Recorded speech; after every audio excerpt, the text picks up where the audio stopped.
Honourable members, I have been informed that the Leader of the House, the Honourable Prime Minister, is unable to attend today's sitting for health reasons. The Honourable Leader of Opposition has been informed accordingly, and today's PNQ will be replied by the Honourable Deputy Prime Minister. Thank you for your attention. Leader of the Opposition. Mr. Speaker, I've given notice of a private notice question to ask the Deputy Prime Minister, of course, question was addressed to the Honourable Prime Minister, whether in regard to the proposed local government reform, including the organisation of the postponed local government elections, he will state when government will submit its recommendation thereon. Thank you. Mr. Speaker, further to the announcement you've just made, I shall therefore reply to the question which was addressed to the Honourable Prime Minister. I do think it is appropriate for me to remind the House and the nation of the background, context and rationale of the government's proposal to reform our local government legal framework so as to provide a better idea of the scale, scope and complexity of the task we have embarked upon. As the House is aware, the local government in Mauritius is governed by the Local Government Act, which dates back to 2011. As the House is also aware, pursuant to Section 10A(1) of the Local Government Act of 2011, of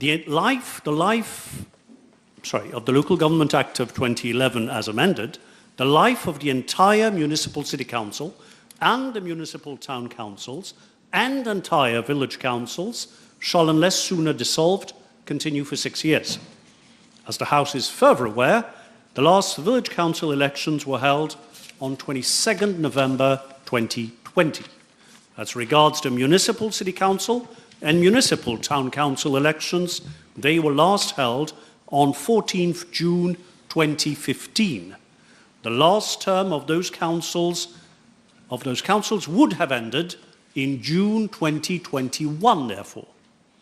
Mr. Speaker, sir, the House will recall that in the midst of a global public health emergency triggered by the COVID-19 pandemic and its grave repercussions on the safety of the population and on the economy, as a responsible government and in the interest of the population at large, we considered it was not appropriate at that time to hold municipal city council and municipal town council elections. And rightly so, as there was a surge in COVID-19 cases and a quarantine period was in force in Mauritius. Taking those factors into account, the Local Government Amendment Act was enacted in May 2021 to provide for the extension of the life of the entire municipal city council and municipal town councils or entire village councils by not more than 1 year at a time, provided that the life of the councils should not be extended for more than 2 years at a time when A, there is or there is likely to be an epidemic of a communicable disease in Mauritius, and B, a quarantine period is in force in Mauritius. Mr. Speaker, sir, accordingly, in view of the continued prevalence of COVID-19, the quarantine period was prolonged in the country, and the President of the Republic, on the advice of the Prime Minister, extended, by way of proclamation, the life of the entire municipal city council and municipal town councils for 1 year, as from 15th June 2021. In April 2022, the life of the entire municipal city council and municipal town councils was again extended for the same reasons, for a further period of 1 year, as from 14th June 2022. Mr. Speaker, sir, in May 2023, with the objective, in the words of the Prime Minister, of paving the way, I quote, for a thorough reform of our entire local government framework, unquote, Section 12A of the Local Government Act was amended by the Local Government Amendment Act 2023 to provide for the further extension of the life of the entire municipal city council and municipal town councils for a period of 2 years. On 26 May 2023, the President of the Republic, acting on the advice of the Prime Minister, further extended for 2 years, as from 13th June 2023, the life of the entire municipal city and municipal town councils. Mr. Speaker, it is an undeniable fact that local authorities constitute an important component of our democratic governance system at the grassroots, as they promote participation and engagement of the local community in public life. However, it is also a fact that our local government system is in dire need of fundamental reform, so as to draw lessons from the experience of the past 12 years and propose a new legal framework that reflects present-day realities and matches the exigencies of modern Mauritius. In this respect, and in order to put things in their proper perspective, I find it very fitting to quote what the Prime Minister stated in his speech on the Local Government Amendment Bill on 23rd May 2023, and I quote, "A truly decentralized and effective local government can positively and potentially impact on the performance of the state and the overall quality of life of our citizens. It is therefore imperative for us, as a responsible government, to undertake a rethink of our local government framework to ensure that it responds effectively to the evolving needs and aspirations of our citizens. The world around us has changed. The environment in which our local authorities have been operating has changed drastically, while our local government structure has remained basically the same. It is therefore high time for a meaningful overhaul. Point of order. Mr. Speaker, I've asked a specific question in relation to recommendations thereof. The Honourable Deputy Prime Minister is making a statement. This is not statement time. I would expect the Deputy Prime Minister to come specifically to the question asked and reply to the recommendation thereon. I have explained, Mr. Speaker, that in order to provide an appropriate answer, it is important to explain the scale, scope, and complexity of the task we have embarked upon. And I was therefore quoting the Prime Minister, and I will proceed where I had stopped. It is therefore high time for a meaningful overhaul of our local government framework into one that is fit for the 21st century. And all that we want to achieve through this bill is to, and I stress these words, is to give ourselves the time that it takes to formulate, drive, and realize the contemplated reform of such an important aspect of our democracy. Monsieur le Président, and I'm still quoting, Monsieur le Président, une réforme en profondeur des administrations régionales est vraiment long overdue pour plusieurs raisons que je ne mentionnerai pas au cours de mon intervention. Il faut d'abord souligner que les avancées de 2003, en ce qui concerne la municipalisation des conseils de district, n'ont pu être traduites dans les faits en raison d'un égocentrisme maladif et un manque de volonté politique de la part de ceux qui avaient investi l'autel du gouvernement après les élections générales de 2005. À cette époque, le gouvernement du jour était plus intéressé à usurper les pouvoirs des collectivités locales pour les mettre entre les mains du ministre de tutelle et de traficoter les limites des arrondissements pour en tirer des bénéfices électoraux. Again, I will come back to what I said, and I will refer to Standing Order 25 too. I've asked a specific question in relation to the to a specific question, and it highlights what I've asked: the recommendations. I would expect the Deputy Prime Minister to say forthwith and outright what are the recommendations, where are these recommendations? Honourable Leader of the Opposition, you put your question, and the reply is from the Deputy Prime Minister, and so I have no say in that. This is his reply. the reply from the executive. The legislative has only the right to question the executive.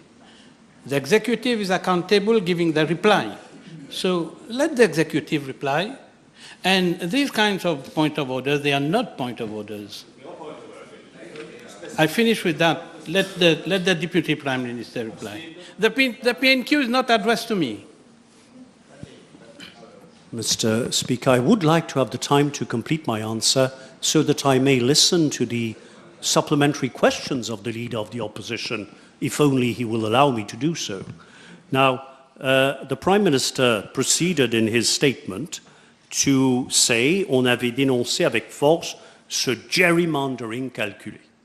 Aujourd'hui, dans les rangs de la majorité gouvernementale, nous sommes d'avis que les conditions sont réunies pour proposer une réforme qui soit en ligne avec les développements que les différentes régions du pays ont connus, plus particulièrement depuis 2015, et qui tient compte des aspirations de nos compatriotes.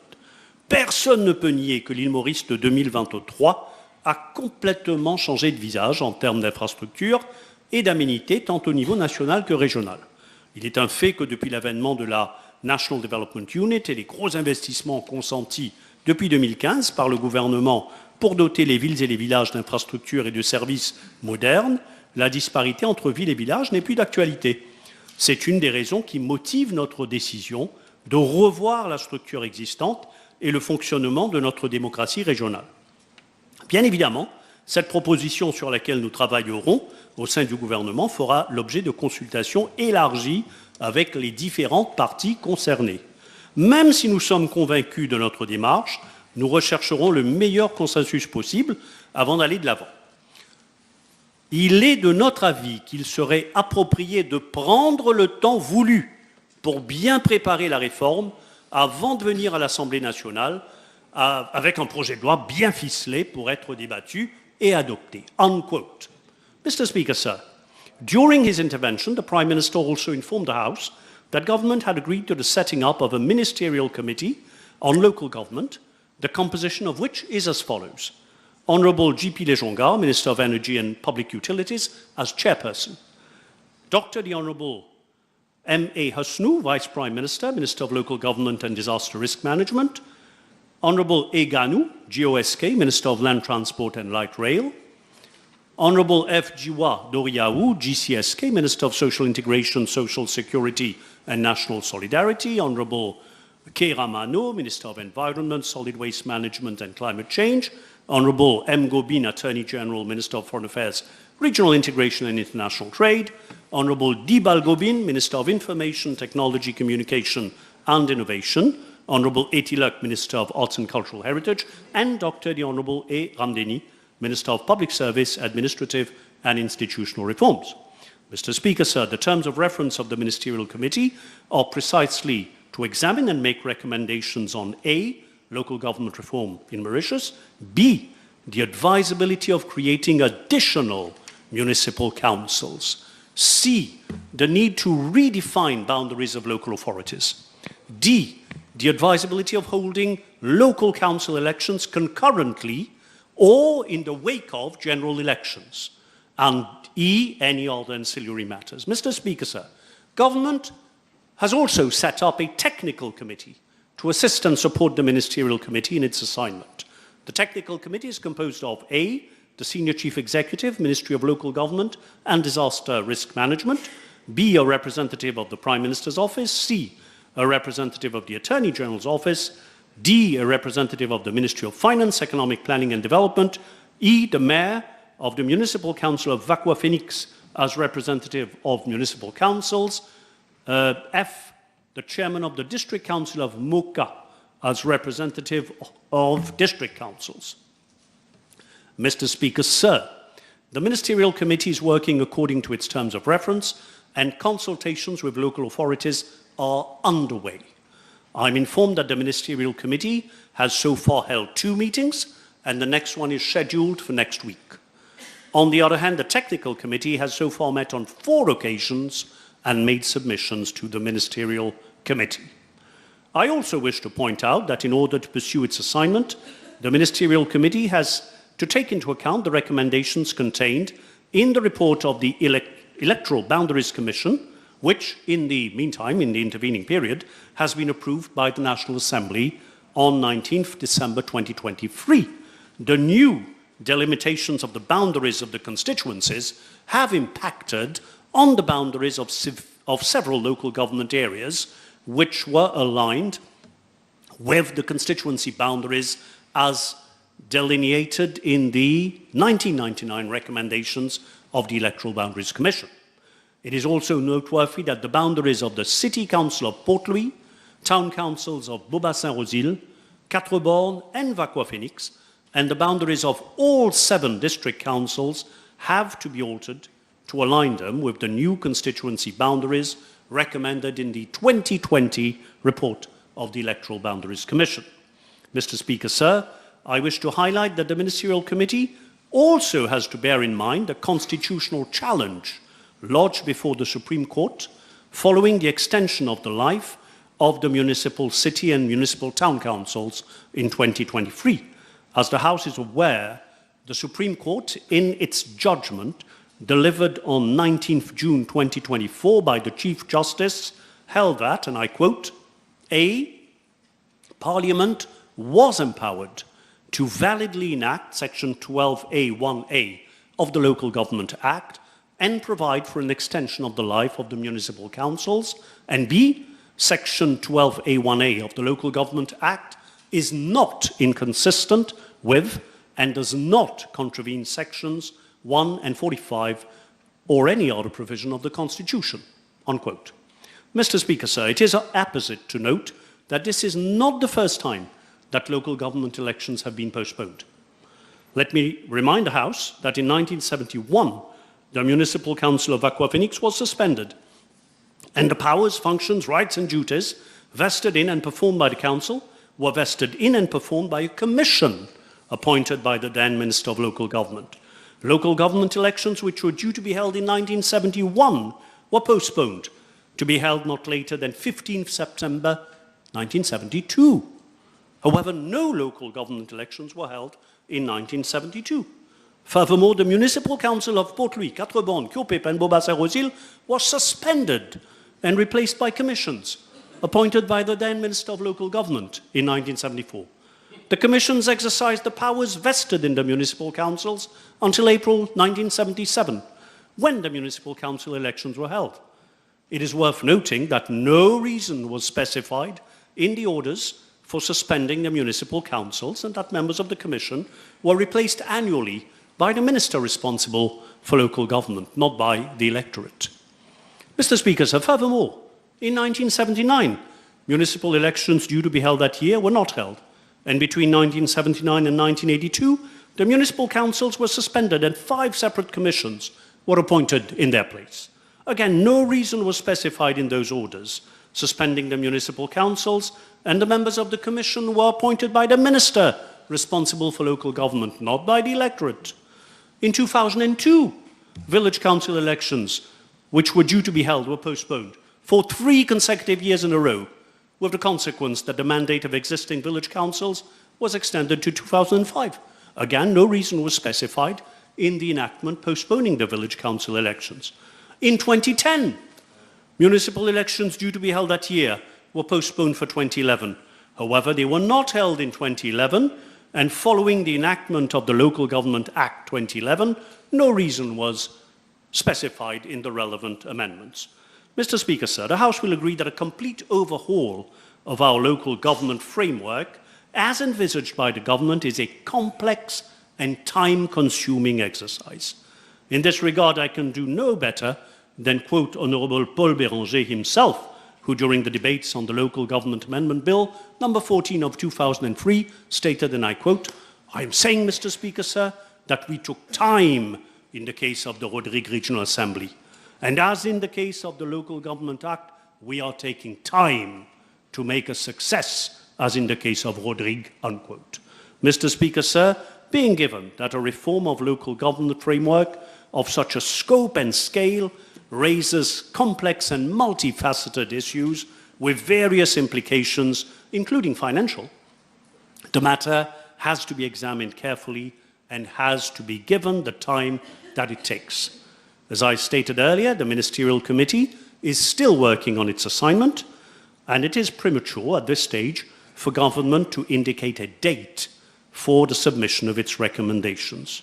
However, once the Ministerial Committee completes its assignment and submits its final proposals for reforms, these will be examined at the level of government, and in line with our democratic principles, the proposals will be ventilated and extensive consultations will be held with all stakeholders on government's proposals in due course.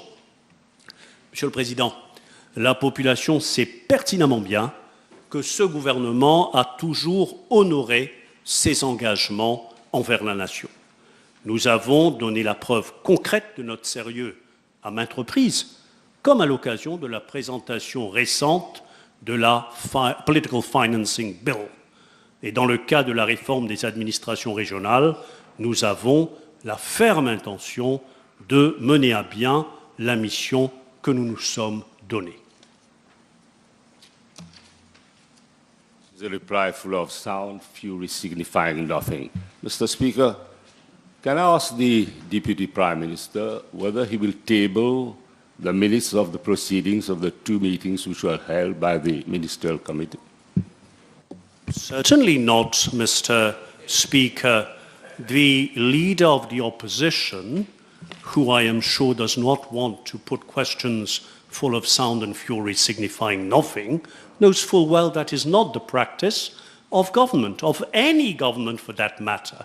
When a ministerial committee is appointed, that ministerial committee is provided with the time and means to perform its task, and it then submits a report that is ventilated. Is he aware that the Prime Minister has misled the House and the whole population in his speech to the House on the 23rd of May 2023, when he stated he would come up... Honourable Leader of the Opposition, you have no right to use that word misled. Remove the word. You can put your question, but remove that word. Withdraw it.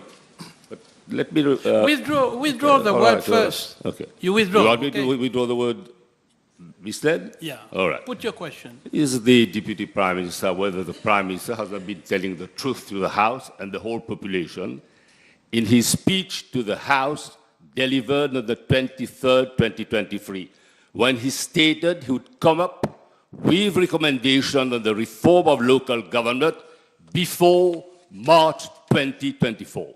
Is he aware of this? Mr. Speaker, again, telling the truth relates to facts that are known. Please, if you will bear with me and not get excited, Honourable Leader of the Opposition, you might get answers unless you do not want answers and you are... So no cross-talking, Leader of the Opposition. So, you're the one telling decorum in the House, decorum, so show decorum. The Prime Minister made a speech on the 23rd of May 2023. At that point in time,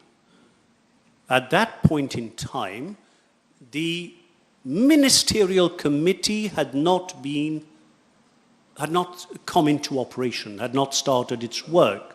The appointment was announced in Parliament in May 2023. At that point in time, the Prime Minister stated that the objective was to come up with recommendations when Parliament resumes in March 2024. That was our intention. And the Ministerial Committee was set up. It started working. A technical committee was set up to assist government and the Ministerial Committee. Then in December, the Electoral Boundaries Commission's report was approved by this House, and I explained at length the many and profound implications of that report in terms of electoral boundaries. I also explained how in the meantime there was a constitutional challenge, the outcome of which, of course, had to be heeded by the ministerial committee. Consultations were held, and that work is ongoing. And it is obviously our firm intention, as soon as the ministerial committee has completed its work, to present it to the nation. And just to add, this is precisely what we did in the case of the political financing bill. And what happened when we did so? The opposition said, how can you on the eve of elections, on the threshold of elections, dare to come forward with proposals for reform? I suppose now, suddenly, we are no longer on the eve of elections, we are no longer on the threshold, and the leader of the opposition is impatient for the introduction of a reform bill before the House. Let me tell him that this government is very serious in its intention and willingness to reform the law of 2011. The law of 2011 that both the MSM and the MMM condemned. The leader of the MMM said it was a recul, that law of 2011. So we are determined to review it, and so we shall. What I call beating about the bush and trying to drown a dead fish. Is he aware that it was a firm commitment given by Prime Minister, and Prime Minister said that he would come forward with a major legislation? Is he aware of this? Of course, Mr. Speaker, I have just explained. The Prime Minister said, and I repeat, l'objectif sera de venir de l'avant avec des recommandations avant la rentrée parlementaire, and so on. L'objectif peut ou ne pas être atteint selon les circonstances and what happens in the intervening period. I asked the Deputy Prime Minister whether he would recall what the Vice Prime Minister stated, that he would come up with nation-wide consultation with members of government, parliamentary and extra-parliamentary opposition, local authorities and members of the public. This simply has not happened. When will the MSM government, at long last, hold these nationwide consultations? Mr. Speaker, this is precisely what we have just done with the political financing bill. It was ventilated. It was on the website. We conducted consultations. We called for observations. We sent the proposals to each and every member of this House, to each and every one. And with what result? With the result that the opposition could not agree amongst themselves what their stand would be. There was not a single MP on the other side of this House who had anything to state in reaction to these proposals. And yet we carried out wide consultations and we brought it to the House and it was widely debated. So we have no lessons to learn in terms of democratic principles. This is the government that, in conformity with constitutional provisions, has organized a by-election. And what has been the stand of the opposition? To shy away, to run away, and not to participate in the by-election. And they want to give us lessons in terms of democracy? It's nice to listen to a bluff, and we've always called his bluff. The Prime Minister... Sorry? Speaker, Yes. I do object. I have not, at any point in time, insulted, used any demeaning words to the address of the leader of the opposition. He has chosen to say that the Prime Minister misled the House. Now that I am a bluffer, I do not think such words are becoming of this House. I am on my feet. Honorable Leader of the Opposition. Decorum, please. Please withdraw that word bluff. Withdraw it without any condition. Withdraw the word bluff? Not that I want. You have to withdraw. Don't shout at me. I'm not shouting. This is my don't way have of... any No, right to shout at me. don't look for pretext. Are you withdrawing or not? I have ordered you to withdraw. You withdraw, okay. Maybe it's the last straw I withdraw, yes. Yeah. Now, the Prime Minister stated that this NSM government was reflecting on the possibility of organizing municipal elections concurrently with general elections. We have seen no recommendation at all of the technical or ministerial committee on these issues. Will these recommendations be submitted? And don't tell me it's early harvest. Mr. Speaker, sir, that is one of the very interesting and important ideas presently being studied by the Interministerial Committee. Now, if this is a common stand of the Labour Party MMM alliance, I am sure that the Interministerial Committee will be interested in hearing of such proposals. But as far as I'm aware, this alliance of the Labour Party and the MMM has not been in a position to formulate one single serious, concrete proposal for reform of local government, for the very simple reason that the law of 2003 embodied the philosophy of the MMM. The law of 2011 of the Labour Party overturned that bill and did exactly the opposite. And today they cannot come up with a clear proposal. Thus, do I take it that what the leader of the opposition is saying is that the MMM and the Labour Party have agreed to propose to the nation that general elections and municipal elections be held at the same time? If so, let them say it. Time over. What time is over? What is it? What are you discussing with the chair? Did you put your PNQ to me? Don't make an abuse of putting questions. What differential treatment? Time is over. It was due to be 4:33. It's 4:34. What? Do you understand English? No, you're going to teach me to speak English. Come on, you are sec PNQ and you know what happened. Now you're avenging yourself on me. You did not put the question to me. You put the question to the leader of the House and replied by the Deputy Prime Minister. What happened between you two is not my concern. Why are you discussing with me, Honorable Leader of the Opposition? I am just an innocent speaker. I speak under your protection.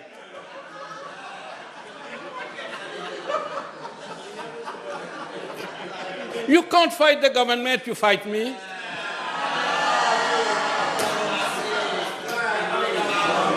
Maybe you have a feeling you lost marks and something like this, then you fight me. Thank you very much for your comprehension. Motion. Mr. Speaker, sir, I beg to move that all the business on today's order paper be exempted from the provisions of paragraph 2 of Standing Order 10. The question is that all the business on today's order paper be exempted from the questions of paragraph 2 of Standing Order 10. Those in favour say aye, those against say no. Aye. Ayes have it. Statements by Ministers none. Public Bill, second reading. I now call Honourable Minister Jagat Pal. Thank you, Mr. Speaker, sir. I will first commend my colleague, the Minister of Energy and Public Utilities, Honourable Julie Jonga, for bringing to this House such a long-awaited piece of legislation. The objective is to better equip our country to manage one of the most precious natural resources at our disposal, that is water. This bill represents a historical landmark in the Mauritian legal landscape. The government, under the leadership of the Prime Minister Pravin Kumar Jagnnath, will stop at nothing when it comes to the introduction of meaningful and important legislation for the country, as it has been the case for the last 4.5 years. I also must place on record the invaluable contribution of former Chief Justice Honorable Ashraf Kunai. He has assisted the law officers who have, over the last 6 months, worked tirelessly with officers of the Ministry of Energy and Public Utilities to finalize this bill. Mr. Speaker, sir, according to the nationally determined contributions 2021, Mauritius is classified as a water-stressed country and is expected to fall under the water scarce category by 2030. As a sixth country, Mauritius is particularly vulnerable to climate change and global warming. Mr. Speaker, sir, in 1971, the then government voted the Central Water Authority Act and a Water Resources Act. The CWA Act was proclaimed, but the Water Resources Act 1971 was never proclaimed. It is unfortunate that in some quarters, the bill is being attacked on baseless premises. In a daily newspaper last Tuesday, it's regretful to see a misleading article titled Quand l'État veut accaparer des sources d'eau souterraines. Allow me to dispel any misunderstanding on this type of argument. Mr. Speaker, sir, I have discussed this newspaper article with senior legal professionals and also with colleagues from this side of the House. Section 2 of the Constitution provides as follows, I quote, "This Constitution is a supreme law of Mauritius, and if any other law is inconsistent with this Constitution, that other law shall, to the extent of the inconsistency, be void." Further to Section 5.8 of the Constitution provides that groundwater is owned by the state. Yes, groundwater is owned by the state, and it reads as follows. Nothing in this section shall affect the making or operation of any law so far as it provides for the vesting in the state of the ownership of underground water or unextracted minerals. So it's already clear for a layman, it's understood that the Constitution is the supreme law. Mr. Speaker, sir, I will also refer to clause 48 of the bill, which preserves any existing water rights. And this clause must be read together with clause 81, which provides for transitional provisions. I draw the attention of the House to the flexibility provided by clause 81(3), which allows the minister to make regulations in respect of savings and transitional provisions where the bill doesn't make such provision. I also have to underline part 5 of the bill, which has been carefully drafted in line with the Constitution to deal with existing water rights, acquired rights, and compensation. During his intervention, Honorable Utim referred to the Central Water Authority on numerous occasions, asking the minister to consider building new treatment plants and reservoirs, even in his constituency. The Central Water Authority is governed by the CWA Act, and this bill is not about the distribution of water for domestic use, which is the mandate of the CWA. It is about water resources. Let me remind the honourable member that water resources mean, as defined in the interpretation part of the bill itself, water resources mean the combined resource of surface water, underground water, of whatever nature, and includes alternative water sources, but doesn't include treated water supply by the Central Water Authority for domestic, commercial, and industrial purposes. Honourable Utim also referred to the powers vested to the Minister of Energy and Public Utilities in this bill, as it has been in the past. In all parliamentary debates on any bill, members of the opposition kept on stating that too much powers are vested to the ministers or even to the Prime Minister. Since they are on the eve of the general elections, Honourable Utim should have clearly informed the population that once the Labour Party and the MMM alliance will be in power, all the powers vested on ministers, on all bills, on all, whatever be the already proclaimed bill, act, will be waived. And that should figure also in their manifesto. Because, and that I believe, that should have been discussed with the leader of the alliance and the PTR, that is Navin Ramgoolam. Now I have a question, Mr. Speaker, sir. Is it normal that on one side you have big lands owned by private companies, by the private sector, who have ample water at their disposal during the whole year, and on the other side you have the whole population, towns and villages, who are provided with limited water resources? The bill is about social equity, and this government is about social equity. Mr. Speaker, sir, this bill is revamping the Rivers and Canals Act, which dates back to 1863. That is a bill drafted 161 years ago and which is still in force today in 2024. Let me refresh the House with some clauses of the Rivers and Canals Act of 1863. At Part 1, Section 4.2, it is stipulated, I quote, "Without the authority of the Supreme Court, no person shall draw water by means of machinery or by turning aside any portion of the river or stream." So according to this clause, every time a person or an agency of the government wants to extract water from a river or stream, he or she or the government must have a Supreme Court ruling in his favor to do so. This applies even if there is climate change, droughts, and even if the population is not having access to water. Is it fair? Further, Section 29 of the Rivers and Canals Act states that un ordre de la Cour suprême est requis pour installation d'une fontaine d'eau. Is it not ridiculous in this day and this age that, Mr. Speaker, sir, is it not time to repeal such an act? During an interview on radio last week, the leader of opposition, Dr. Arvind Bulel, stated that government is jeopardizing the water rights of small planters. I will highlight that at subpart 2, section 36.2 of the bill having to do with rivers and canals, it is clearly stipulated that small planters will have the right to use water from any river, stream, or water course for irrigation purposes. Government has to regulate access to all water sources available on the island, whether it is canals, rivers, lakes, or boreholes on public lands, but also on private lands, in order to meet the need of the population.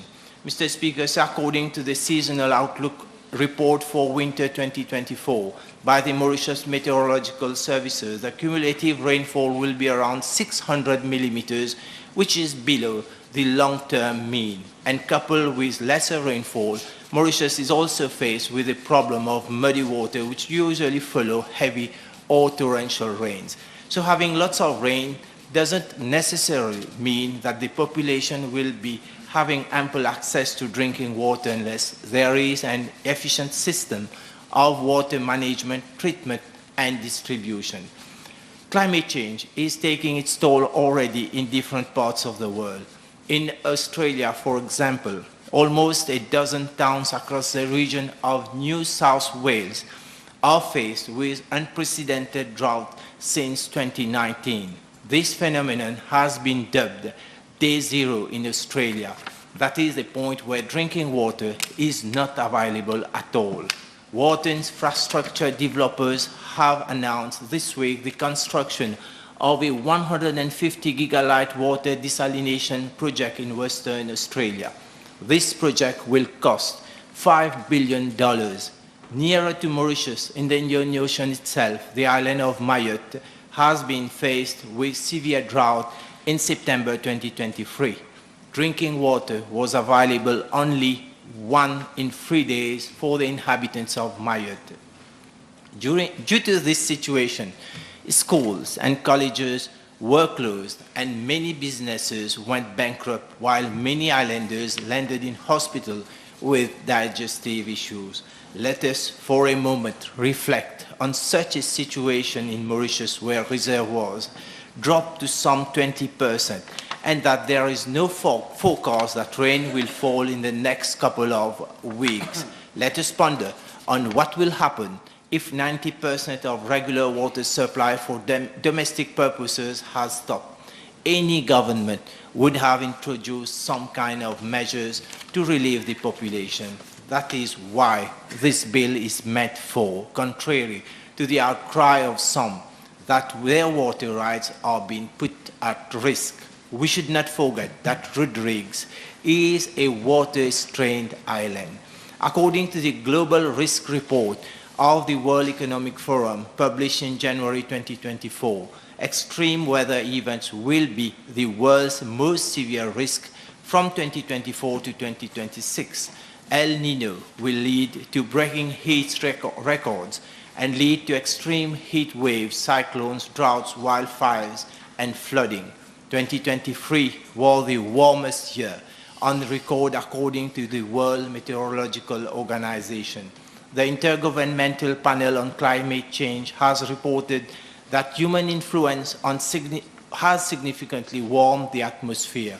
As a consequence, there are accelerated changes in the ocean and the land, changes which took more than 100 years to happen or now happening in decades.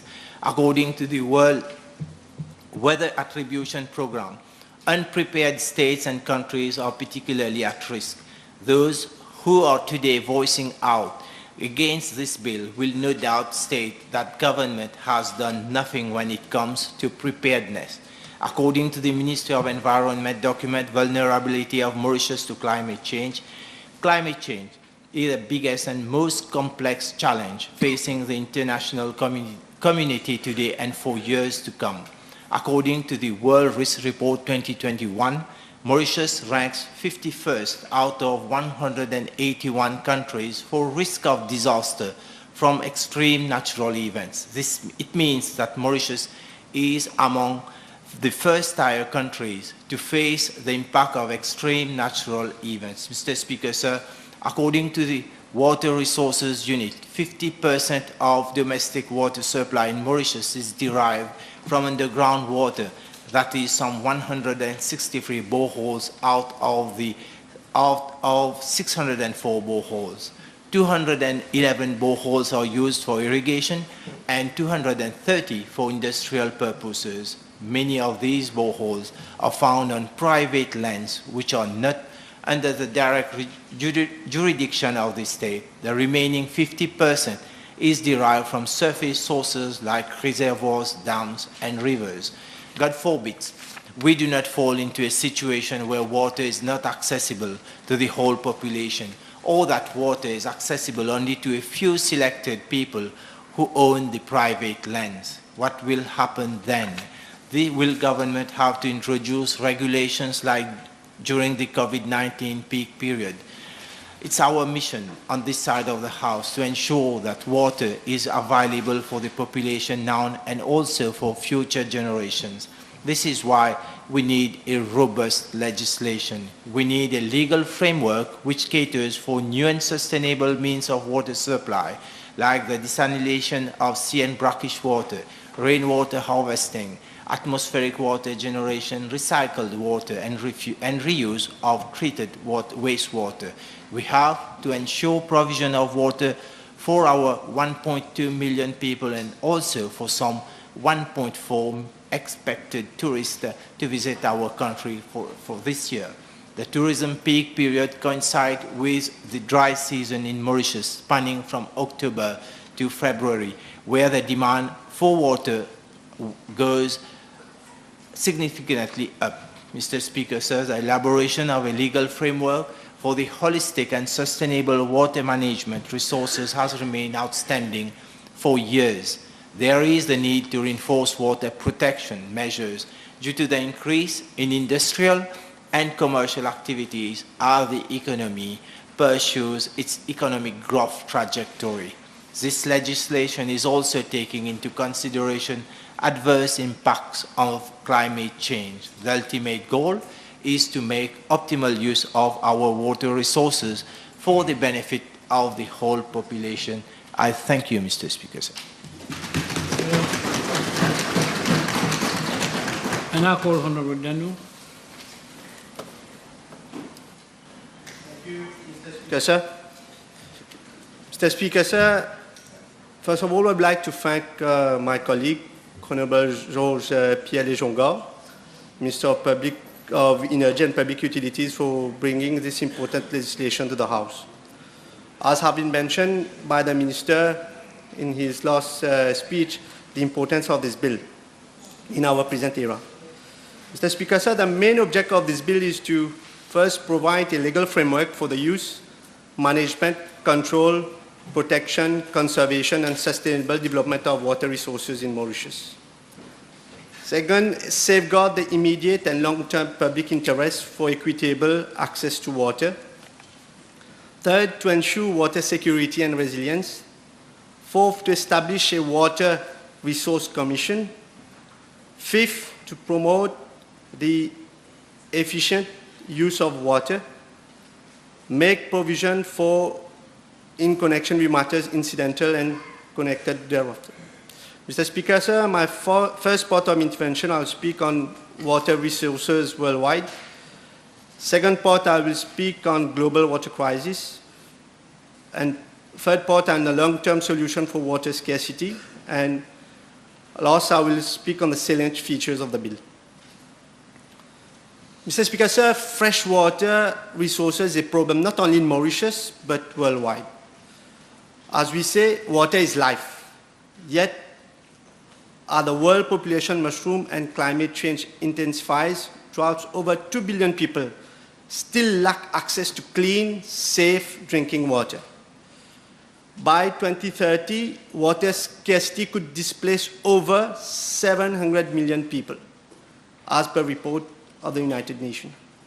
From deadly disease to famine, economic collapse to terrorism, the global water crisis threatens to severe and strength holding communities together.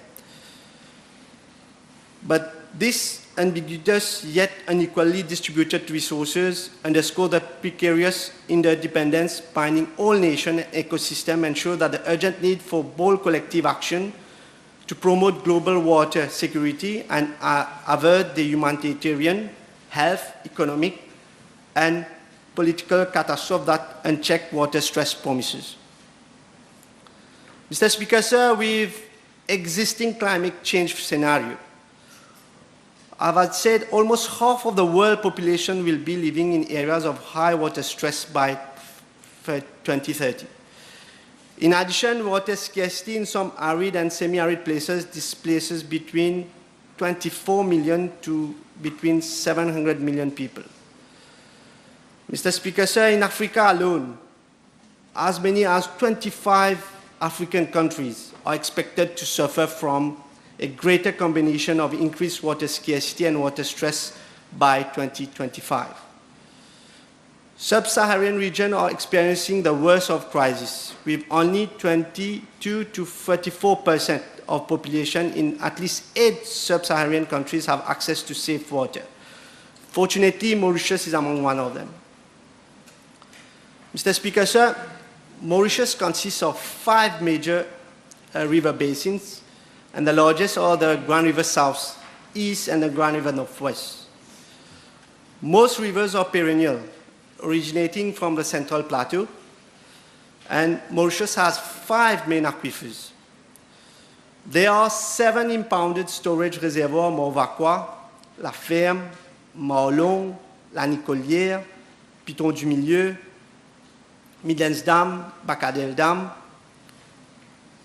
Mr. Speaker, sir, the main source of water supply is groundwater, about 50%, which is abstracted through 163 boreholes, and the remaining 50% is derived from surface sources such as impounding reservoir and river intakes. We have, for our water resources, Mr. Speaker, sir, 25 major catchment areas. Like I've said, 24 minor river basins, 107 flow measuring stations, 350 river runs of take, 3 major rivers abstraction. Groundwater resources, out of the 5 aquifers in Mauritius, we have 604 boreholes with 163 which are domestic, 211 for irrigation, which accounts for 4%, and 230 industrial for 5%. Reservoirs like Mawakwa, Mr. Speaker, sir, are used for potable water supply.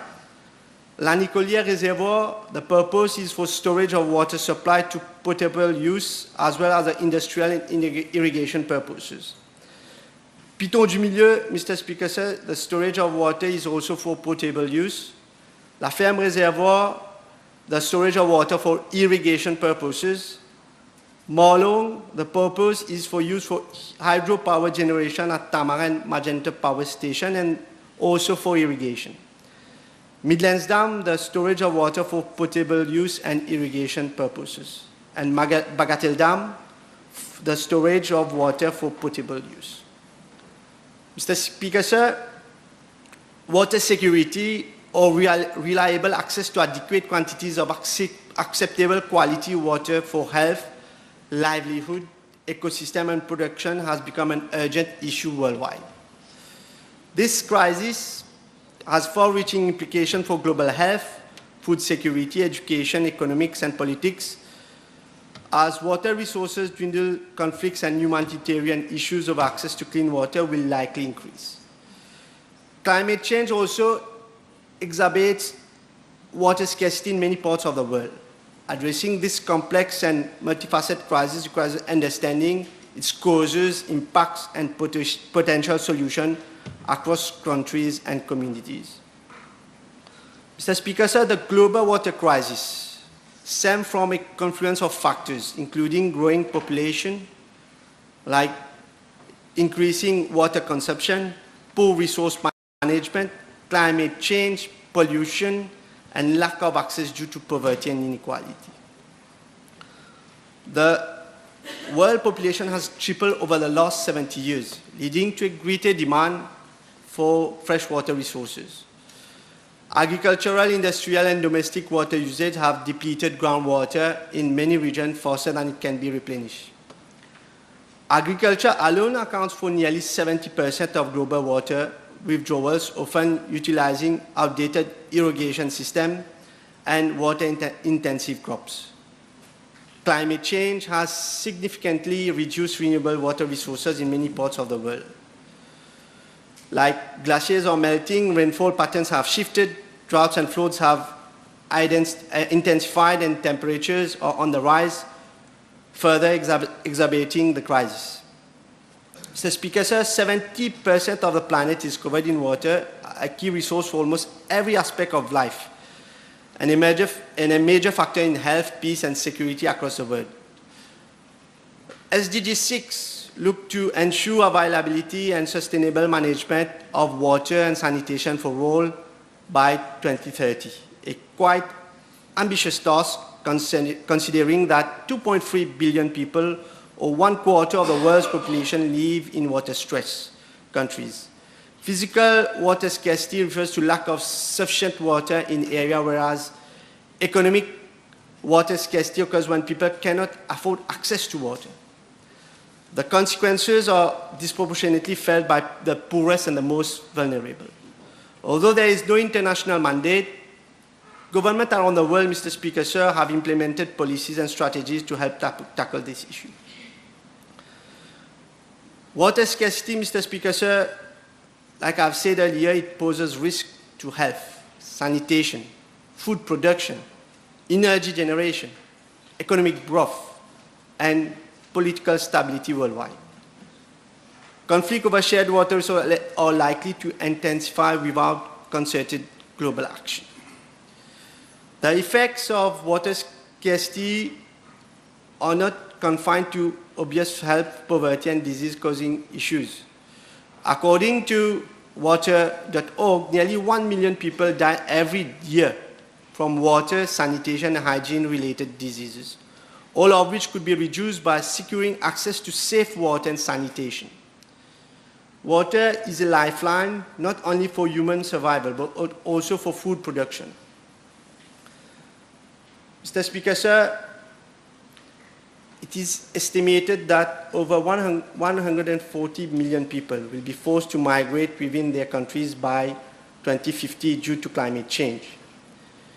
It is estimated that around 500 million women do not have access to menstrual products or safe, hygienic spaces to use, inadequate water, sanitation, and hygiene, equating to 99% of the 5.8 million deaths of children globally. Mr. Speaker, sir, inequality in access to water can also be a catalyst to conflict. We have seen in 2013, 27 conflicts around the world were related to water, rising to 71 in 2017. The Russian invasion of the Ukraine has exacerbated water-related tension by targeting civilian infrastructure. The OECD estimates that 1.4 million Ukrainians now have no access to safe water, with a further 4.6 million experiencing limited access. When we talk about what is a long-term solution to water scarcity, Mr. Speaker, sir, first thing we speak about infrastructure. Lacking of infrastructure has devastating effect on human health and economy. And fragile pipework and lack of supply to major regions not only waste resources, but also impacts on everyone's water of life. For this reason, Mr. Speaker, sir, smart investment in clean water and sanitation prevent needless death and transport life. According to the United Nations, 100 to 200 billion cubic meters of water could be saved globally by 2030 in urban regions simply by reducing leak. And this is what our government also is doing, Mr. Speaker, sir.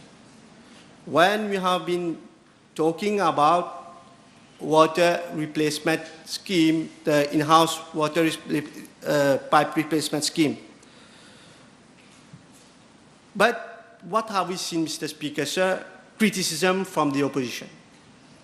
We have all heard how the leader of the opposition have been frontally attacking the Central Water Authority, the GM and the in-house pipe replacement. We have also heard all the false and gratuitous allegations made by the opposition in the press conference last Tuesday. In-house pipes replacement, Mr. Speaker, sir, are in fact pipes replaced by employees of the CWA. And I would like to thank the Prime Minister and Honorable Joe Lejonga, where the Prime Minister himself is chairing a committee on this for regards to water supply in the whole of Mauritius. And we also have to thank all the staff, dedicated staff of the CWA, Mr. Speaker, sir, because they are working hard. I have myself experienced how they have worked, whether it's in my constituency, number 17, where, Mr. Speaker, sir, you know, people from Midlands, though there's Midlands Dam, they don't get water from Midlands. All the water are carried towards the north, either for irrigation or for potable use. And there is a study to see how we can provide water for people of Midlands in this region. There is another study where we have worked with the private sector, Mr. Speaker, sir, in the north. We have to thank the private sector, the Domaine Saint-Antoine, for example, Mr. Speaker, sir, for constituency number 6. There's a big problem of water there, Mr. Speaker, sir. And with the collaboration of the private sector, we are able to do on the private land, there has been a collaboration between the CWA and the private sector so that they are giving us relief so that we can do a borehole there, and we're going from constituency number 7, where the borehole will be, to provide water in constituency number 6 and partly number 7. And this is being done in collaboration, and this is being done in-house, Mr. Speaker, sir. And we need also to think what is the best for the country. When we think about this costing of the in-house, it's costing around 25% of the cost of the major contractors that are being done in record times. And I would like also here to congratulate all the staff of CWA, the engineers, who are working day and night to see how around Mauritius, whole population to get water, Mr. Speaker, sir. Mr. Speaker, sir, we have to, our objective is to alleviate water situation in water stress areas and black spots. But what we have seen, Mr. Speaker, sir, il y a un acharnement pour le démantèlement de ce projet, pour remplacer les vieux tuyaux pour les employés. Pourquoi? Je me demande pourquoi, à qui profite tout ça. Et je demande pourquoi l'opposition, l'ensemble de l'opposition, il défend, est-ce qu'il y a un intérêt quelque part, ou est-ce qu'il voit l'intérêt de la population ou pas? But our government is doing its maximum, Mr. Speaker, sir, to improve water situation all around the country. And I have said, under the able leadership of our Honorable Prime Minister, who is himself giving a special attention to the water sector, I know that the opposition is jealous of huge progress being made in short period and want to, comment nous dire, Monsieur le Président, mettre bâton dans la roue with frivolous issues. Mais, Mr. Speaker, sir, but we, as we have promised in our mandate, we are going to work toward the best for the population and will be going towards it, Mr. Speaker, sir. No one will be able to stop us from doing our job and do the best of our citizens. Mr. Speaker, sir, we have to ensure that the infrastructure which are in place, we have to deal with water scarcity. And I was listening to the speech of the leader of the opposition, Honorable Boulay, last week. And he was right when he said that water losses in CWA network are now above 65%. But that's why we are replacing the pipes. Because for 100 years, Mr. Speaker, said pipes have not been replaced. And I tend to agree with him that we have to do that, Mr. Speaker, sir. Mr. Speaker, sir, we have to look for the best infrastructure, I've said earlier. And we have also, Mr. Speaker, sir, with regards to irrigation and agriculture, to come with sustainable and efficient agriculture management techniques that are needed to grow more food on less land with less water. We have, for conservation, Mr. Speaker, sir, we have to see how indirectly through agricultural processes, the automotive industry and mining use less water, Mr. Speaker, sir. And we have also to build awareness around local water system and resources that can help raise awareness, educate our people on consumption and sustainable lifestyle. We have to educate our people on changing or improving their behavior for a better world and reducing water crisis in the future. Mr. Speaker, sir, this bill does not change the fundamental legal basis of the use of water in Mauritius. Water has always been a part of the domain public as inalienable and impressible, and it remains so under this bill, Mr. Speaker, sir. Like I've said, Mr. Speaker, sir, why we need this bill is we have a population growth, not only in Mauritius, worldwide. Here we need this bill because we have an increasing water stress, including the effects of climate change, and increasing frequency and severity of water shortages. The increasing importance of using water wisely through efficient and conservation so that more water is available for everyone for use. We need for environment conservation by protecting flows of water which serve our ecosystem. Enabling water to serve the dynamic needs of the Mauritius economy now and in the future. We have to understand the historic rights, like some 60% of the water in Mauritius is allocated to sugar irrigation. Yet in the modern times, sugar contributes less than 5% of the GNP. Mauritius, Mr. Speaker, sir, has since then undergone significant economic diversification over recent decades, and continued diversification will be vital in future. Such diversification is not only important for the economy, it also encourages innovation and creation of new opportunities and new jobs. With the exception of using desalination and other alternative technologies, the volume of water in Mauritius is fixed, Mr. Speaker, sir. Yet the amount of water needed to meet our needs has increased dramatically.